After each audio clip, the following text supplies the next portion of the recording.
For years, Zoey Rivers was the forgotten daughter, brilliant, ambitious, and invisible.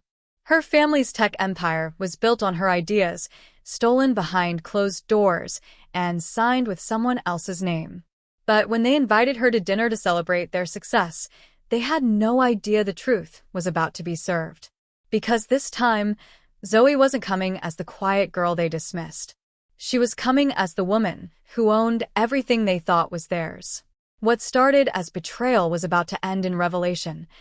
On the night they finally saw her. The rain came early that morning, whispering against the tall windows of Zoey Rivers' apartment. She watched it in silence, her coffee untouched, the city blurring behind streaks of water. Every drop against the glass felt like a countdown, one more hour until the dinner that would change everything. For years, Zoey had perfected invisibility. She had been the quiet one, the reliable daughter, the family's background presence while her parents and brother filled the room with noise, plans, and judgment. When her father praised success, it was always someone else's. When her mother hosted dinners, Zoey was the one carrying trays instead of toasting glasses. But tonight would be different. Tonight marked her parents' 40th anniversary, a night her mother wanted to be grand, respectable, and newsworthy. And this time, Zoey wouldn't arrive carrying dishes, she would arrive carrying truth. Her phone vibrated on the counter. "Ethan, you sure you're ready for this?" Zoey smiled faintly. Ethan Cole had known her long enough to read between her silences. He was her business partner, confidant, and perhaps the only person who understood how deep her calm ran. "Zoey, ready isn't the word. Necessary." She sent the message, then slipped the phone into her purse. The dress she chose wasn't the usual muted tone her mother liked. It was deep emerald, elegant, and quietly defiant. When she looked in the mirror, she didn't see the quiet, hesitant Zoey Rivers of family memory. She saw the woman who had built something remarkable from their dismissal. The world thought her brother Damien ran the Rivers family company. No one knew that the real innovation, the product that saved their crumbling reputation, had come from Zoey. She had designed the system, negotiated the investors, and signed the deal under a neutral shell company. Her name never appeared on the press releases, but her fingerprints were on every success story they celebrated. And tonight, her parents would finally see that. The driver waited outside the apartment complex. Zoey stepped into the drizzle, pulling her coat close. The city smelled of wet asphalt and early winter. As the car moved through the slick streets, she replayed the past, every insult disguised as advice, every time her mother reminded her that grace matters more than ambition, every boardroom meeting she'd been excluded from because family reputation came first. They never knew how much she had done behind the curtain to protect that reputation. The restaurant glowed ahead, golden lights spilling through the windows. It was one of those heritage places her parents loved, mahogany interiors, polished brass fixtures, waiters who spoke softly and remembered names. The kind of place where the Rivers family could pretend they were perfect.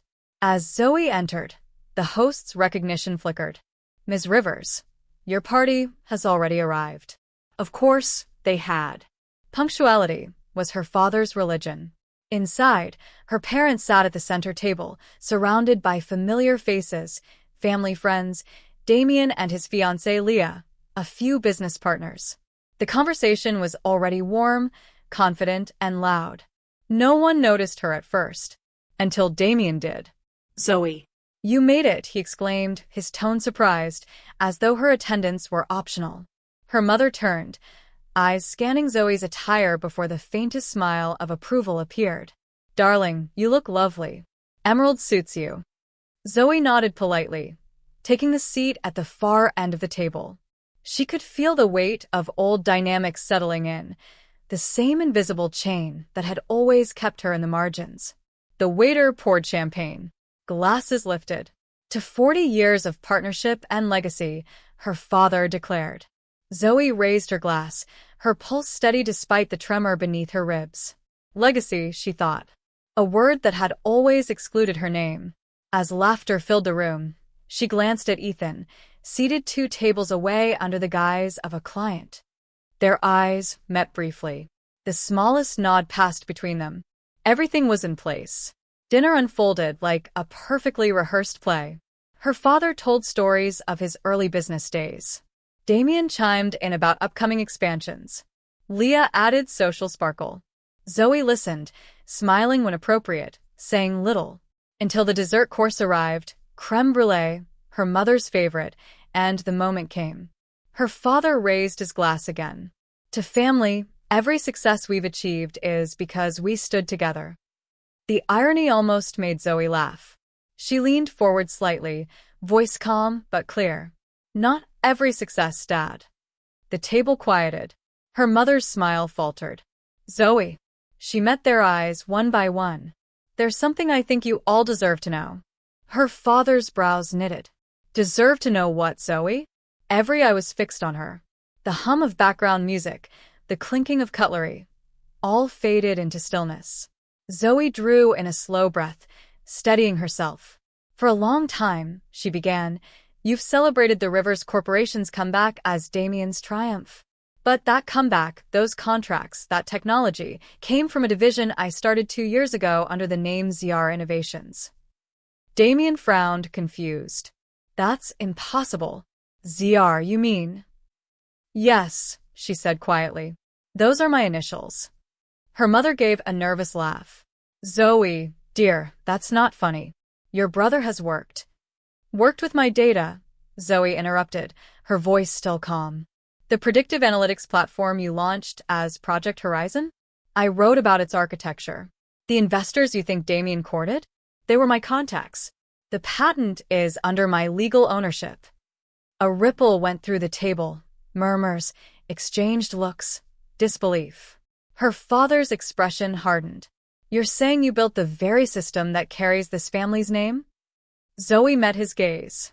I'm saying I built it so this family's name wouldn't collapse.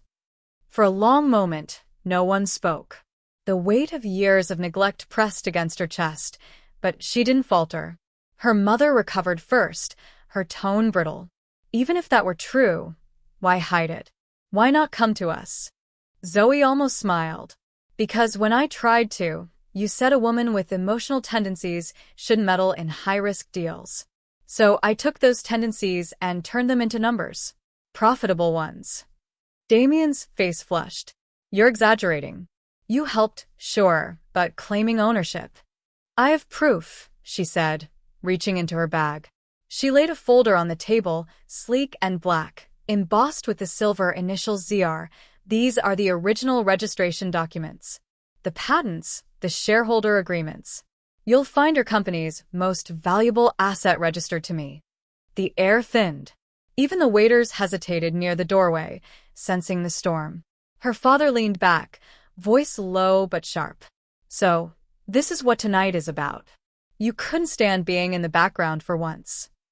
Zoe felt the words slice through her, but she didn't let them wound. No, Dad. Tonight isn't about attention. It's about the truth. The silence stretched long enough for the sound of the rain outside to return, tapping faintly against the restaurant's windows. Zoe's heart pounded in rhythm with it. Then Ethan rose from his seat a few tables away. Mr. Rivers, he said evenly, stepping closer. I'm Ethan Cole, partner at Meridian Capital. We've been collaborating with ZR Innovations for the last year. Ms. Rivers didn't come here to humiliate you. She came to protect her intellectual property. Her father's eyes flicked between them, disbelief crumbling into unease. Meridian Capital, you're saying this was all legitimate? Ethan nodded. Fully verified. If you check the SEC filings, you'll see her name. ZR Innovations' market valuation surpassed your firm's 3 months ago.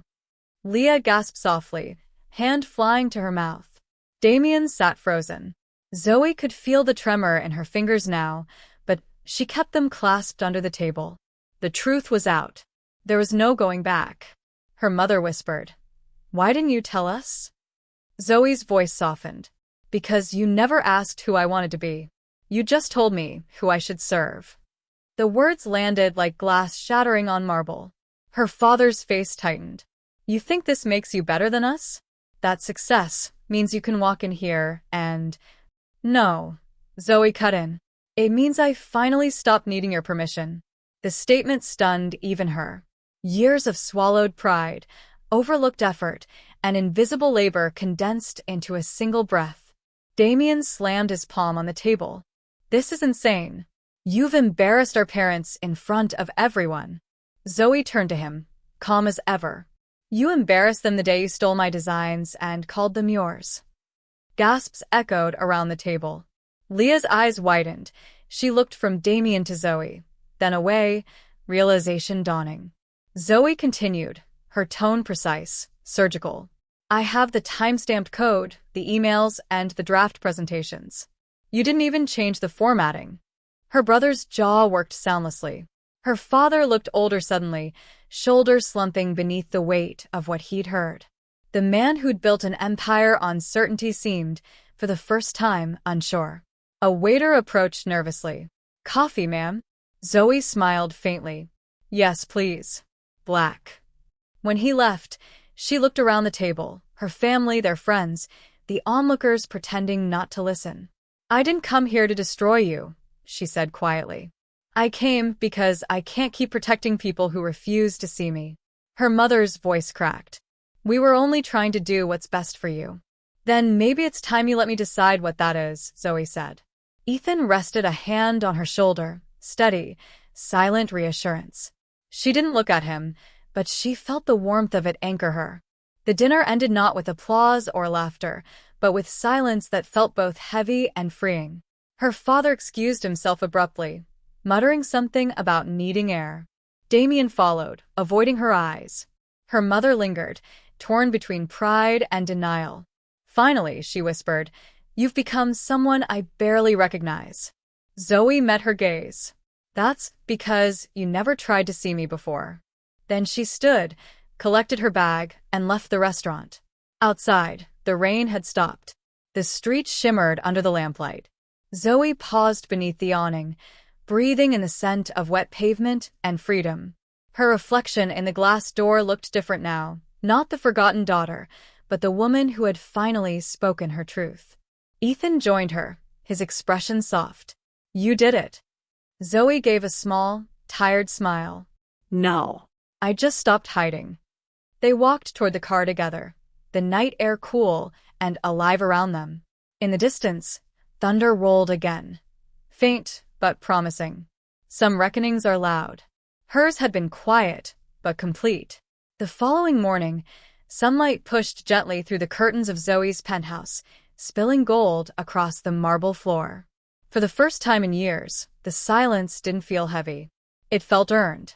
She sat by the window, laptop open, headlines already filling the screen. Rivers Corp faces shareholder questions after innovation claim dispute ZR Innovations emerges as rising power in tech sector. Who is Zoey Rivers? The woman behind the algorithm changing the industry. Each line was both vindication and vulnerability. Her name was finally out there, stripped of anonymity, unprotected.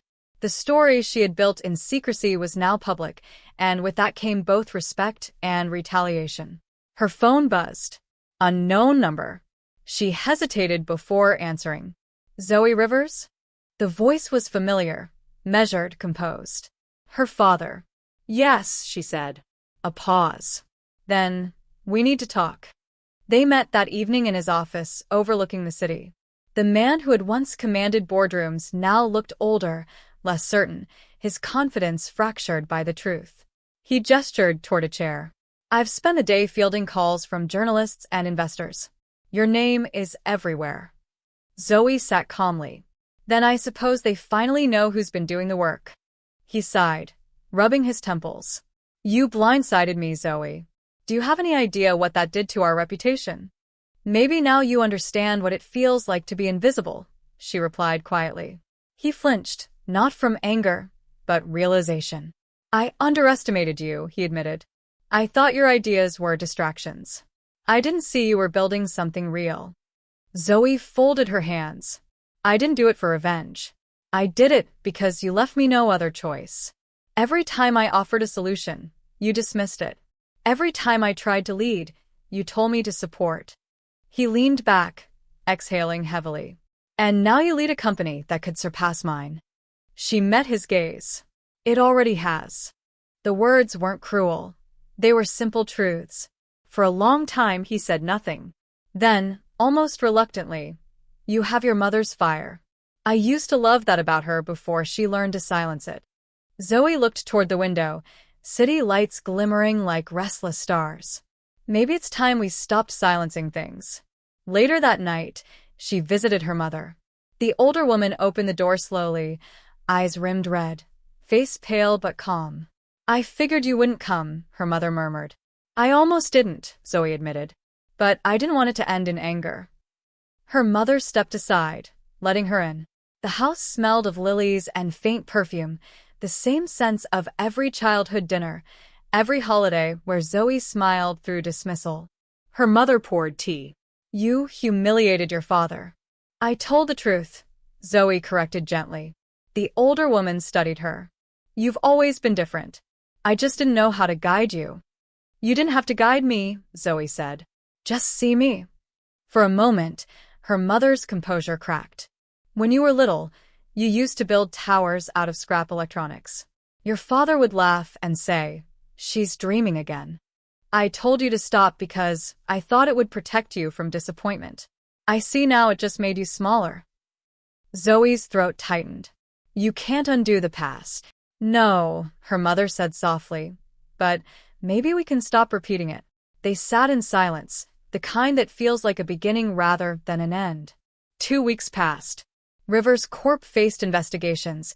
Damien quietly stepped down for personal reasons. Investors began approaching Zoey's company directly.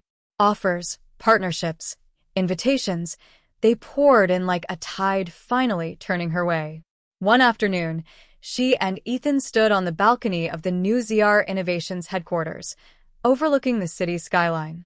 The air carried that late autumn clarity, crisp and full of possibility. Ethan smiled. "You did it, Zoey. You built everything they said you couldn't." Zoey leaned on the railing, watching the sun melt into the horizon. "It's strange," she said. "I thought proving myself would feel like revenge. But it doesn't. It feels peaceful." He chuckled. "Maybe peace is the best revenge." She looked at him, really looked, and something warm passed between them, something unspoken that had always lingered in the pauses between their plans and late-night calls. "You've been there since the start," she said. "I believed in you when you couldn't say your own name out loud," he replied. Zoey smiled faintly. "Then stay." "I was hoping you'd say that," he said, eyes soft.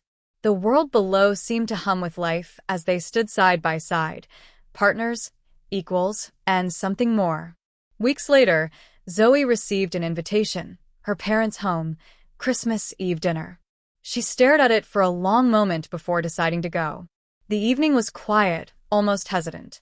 The dining room that once echoed with hierarchy now felt smaller, humbled. Her father greeted her at the door. No grand speech, no forced smile, just a quiet, "Welcome home." They ate simply. No reporters, no guests, just family. For the first time, conversation flowed easily. Her father spoke less about legacy, more about learning. Her mother laughed more, softer now. Even Damien, chastened but sincere, raised a toast to new beginnings. When dessert came, her mother's old-fashioned crème brûlée, Zoey smiled. The same dish, the same table, but everything had changed. Her father set down his spoon. "Zoey," he said, "I want you to know I'm proud. Not because you succeeded, but because you dared to do it your way." Emotion caught her by surprise. "Thank you," she whispered. He reached across the table, placing his hand over hers. "It took me 40 years to understand what legacy really means. It's not controlled. It's continuity." Zoey squeezed his hand gently. "Then maybe this is the first real legacy we've built together." That night, as snow began to fall outside, Zoey stood by the window once more. The city glowed beneath a veil of white, alive and forgiving. Ethan texted, "Merry Christmas, Z. Still proud of you." She smiled, typing back, "Merry Christmas, Ethan. They finally saw me." He replied instantly, "They always should have." Zoey looked out at the skyline, her reflection blending with the lights of the city she had conquered. For the first time, she didn't feel the need to hide behind initials, behind shadows. She was Zoey Rivers, creator, survivor, daughter, seen, finally, for who she truly was. And somewhere deep inside, beneath the calm and the snow and the soft hum of the city, she knew this wasn't the end of her story. It was the beginning of a life lived on her own terms.